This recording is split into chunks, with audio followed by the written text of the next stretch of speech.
Jill. And I'm Sarah. And today we're going to be interviewing Pops from Pops' Worm Farm. Super excited, but also nervous about interviewing Pops' Worm Farm because obviously there's worms involved. Obviously, yeah. Why else would it be called Pops' Worm Farm anyway? But I don't know, why... maybe he sells gummy worms. I don't know how worms are beneficial to gardens though. They're actually really good composters. They kind of poop. I don't know if I soil? believe that, but I guess we'll find out. Okay, so here's the doorbell. Pops' Worm Farm.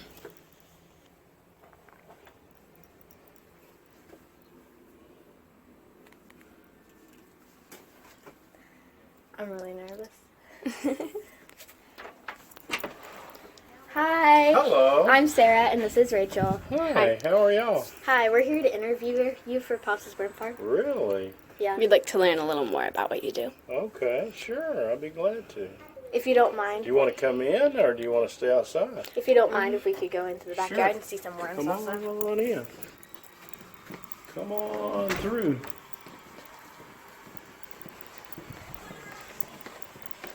Y'all picked a good day to do this. The weather is beautiful. It is. It is. Super sunny, but the worms are enjoying it. I don't know if worms would be enjoying it. So, what would you like to see? Can we sit down and ask you a few questions? Sure. Okay. So, first off, how did you get the name Pops' Worm Farm? Well, I know some little girls that are my granddaughters. They call me Pops. Oh, that's so sweet. And you named your business after them? I did. Oh, that's so nice. I bet they love it. So, what made you interested in worms? Actually, I wanted to create compost. And compost is taking dead leaves, paper, cardboard, and different natural materials and turning it into soil. Well, I started a compost bin in a big tumbler, and it was a dirty, stinking, wet mess. And it just wasn't working for me. So I did a little research, and I found out that red wiggler worms are composting worms. And they will eat and break down all of that material that you put in the compost without having to have that stinky, nasty mess. So I went to a organic nursery, and I bought some red wiggler worms in a little cup. And I had like 25 or 50 worms in that first little batch of worms. So I introduced those worms into my compost pit.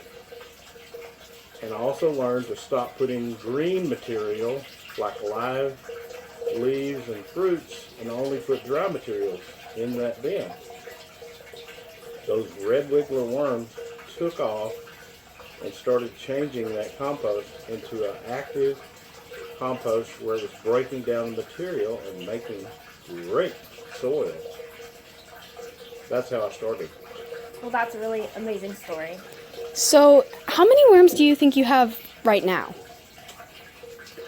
I probably have 8 worm bins, and there's probably at least 5,000 to 10,000 worms Wow. in all those bins. That's crazy. Is there anybody that you know that doesn't like the worms? No, people don't really say anything, but if they don't like worms, they just stay away from them. Yeah, worms can seem pretty nasty. They're used for fishing, and the fish like them, but not all people do. These particular worms are probably a little too small for fishing, although you could use them for small fish fishing.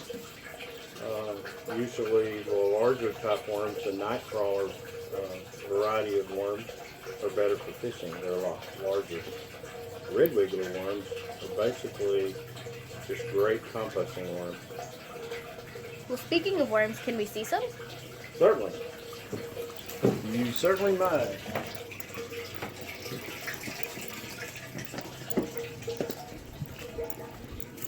You have a beautiful backyard.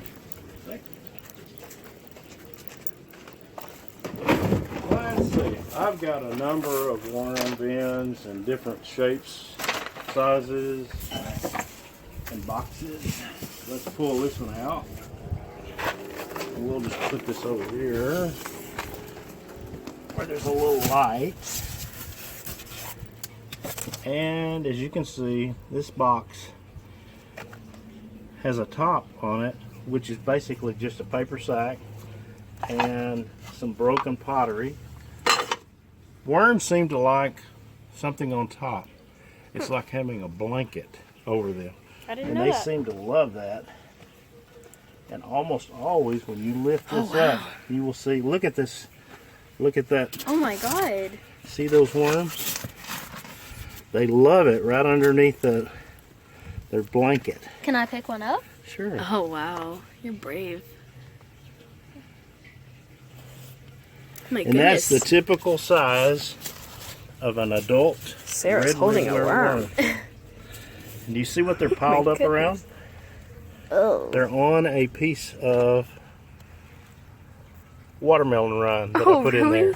And they are eating the microbes on that watermelon rind. I've heard something that if you cut a worm in half, they'll like regenerate themselves. Is that true? It's not true. Oh. When you cut a worm in half, you have one dead worm. I did not know that. Let's now I see what else is under here. See, there's more worms down here. Wow. And as you can see, this all started out with leaves Wow. and paper. And as you can see, when they break it down, it ends up with soil that looks like that. Wow. And what do you sell? Because I heard you sell stuff. Well, we actually sell this soil, which is actually probably 90% or more is worm castings. Worm wow. castings is Worm a fancy poop? name for worm poop. Oh, wow. Worm poop is loaded with all different kinds of good fertilizer. It's a very balanced fertilizer. So you say people with gardens would use that? Yes, and look, there is a baby Oh. worm He's so cute. right there. Aw. How do you know if it's a boy or a girl? Well, this is kind of a strange story, but worms are boys and girls. So there's like, they have like both genders? They have both sexes. But it takes two of them side by side to make baby worms. That's really interesting.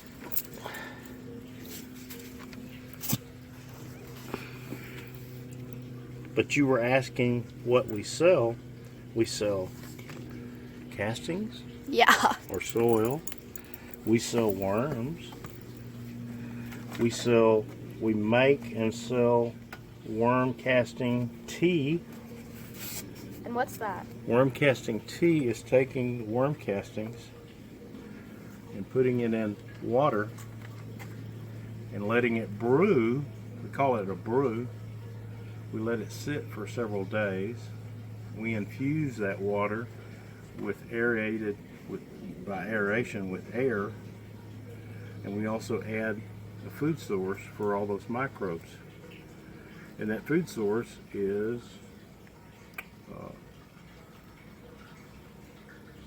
I can't remember the name. Molasses. Molasses is basically sugar made from plants. And you put that sugar in that mix with the worm castings and the water, and then it brews with the air, and it takes all those microbes, and those microbes are fed by the molasses. The worm tea is created by the compost brewing in the water for several days, and then that water can be used to fertilize all your plants. It can be house plants, it can be raised beds, it can be plants in the ground. That water can even be diluted down with other water to make a larger batch of fertilizer. And that is all natural fertilizer. It will not burn your plants.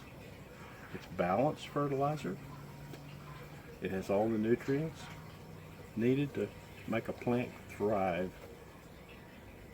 You said you use red worms. Do you use any kind of other worm? I attempted to raise Canadian red wigglers, which are really large worms, but in the North Texas heat, they only survive until about June, and then they died off. This time of year is the perfect time to start another bin with Canadian Canadian night crawlers, and I'm going to do that soon. Those can be used for fishing. They are excellent composting worms also, but they just don't survive in the extreme heat of Texas.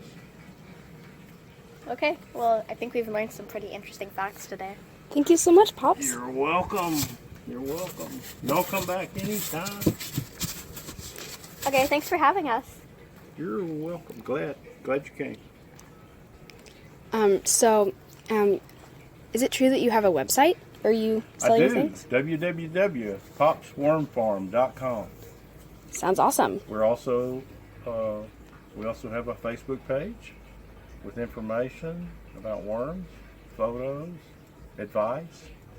You can contact us there if you need worms, if you need castings, if you need worm teeth, if you need any of the supplies to start your own worm bin. Worm bins are actually called vermiculture. Oh, really? Vermiculture is the process of making compost using worms to compost. That's referred to as vermiculture. Maybe I'll have to get some worms soon. We will be glad to supply you with worms. Okay. Well, thank you so much. You're welcome. Yeah. Okay, wormies, you can go back to bed now. Bye-bye. Sleep tight. Bye.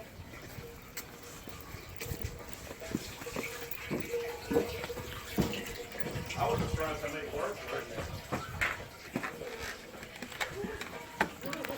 It's really cool. Pops he's an expert. Wow. That's really amazing. Honestly, I kind of thought some of those worms were cute. They were, especially the little baby one.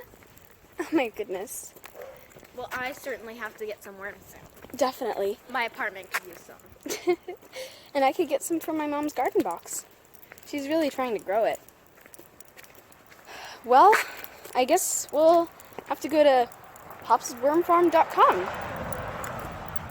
I mean, I think that's the only way to do it. I'll see y'all next time.